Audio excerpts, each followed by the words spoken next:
about junk mail? Now this is a classic one. See this at the front from AOL? That was an AOL CD. Now you would get those in every single magazine, and that was a dial-up internet connection. You put that in a computer, and it would fire up a browser and say, right, you're now on AOL. There used to be a company called FreeServe. FreeServe changed the way internet worked, certainly in the UK, if not in Europe. Now, prior to FreeServe, as I said, I mentioned CompuServe before, and there was AOL. All of those had packages that you had to pay for every month.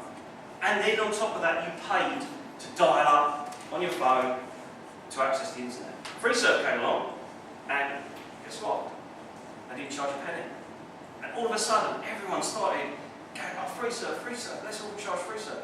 FreeServe was partly owned by DSG, who we would probably know as Dixons, Currys, PC World.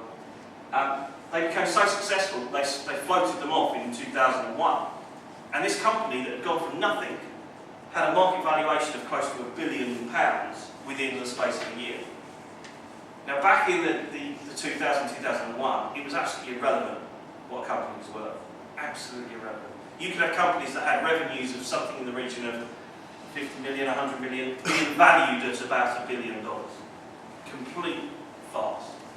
But that's the kind of thing you used to get. That was how a communication strategy was 5, 10, 2, 1 year ago. Adverts. Pick up a magazine and you just get showered with these things. Nobody reads them. Yet for some reason, companies still think that they're engaging with their customers by putting a leaflet in a magazine. Spam. Simple as that. Spam email. And the reason why spam email is still so prevalent, remember 97% of 160 million emails a day are spam, is because the cost is so minute. Something in the region of 1/100th of a cent to send an email. Therefore you can understand why spammers send so many emails. Apparently it's, according to my little fact book here, 1 in 12 million spam emails are actually answered. Which is a shame because, I mean, as a company we get thousands a day. I'm personally, I'm blessed that every single day I have so many long lost relatives, I have princes in Africa, people like that, saying they're going to send me money. It's absolutely brilliant.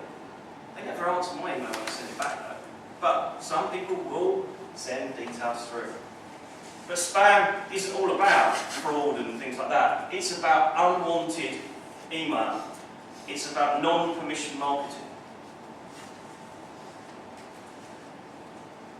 Communication strategy, classic one.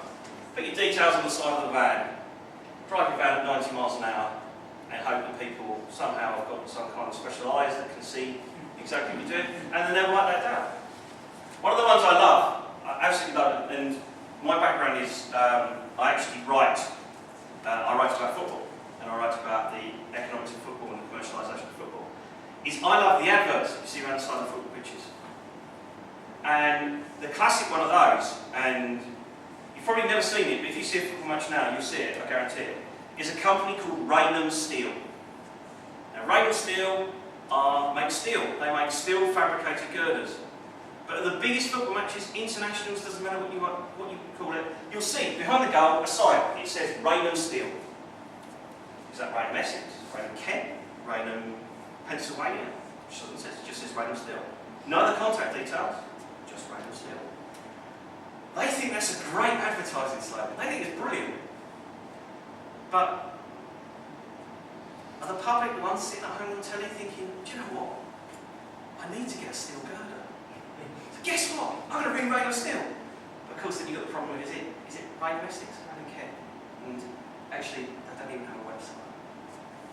So they're pouring significant amounts of money into what they see as a communication strategy, and there is nothing behind it. And finally, you have the old thing, leafleting.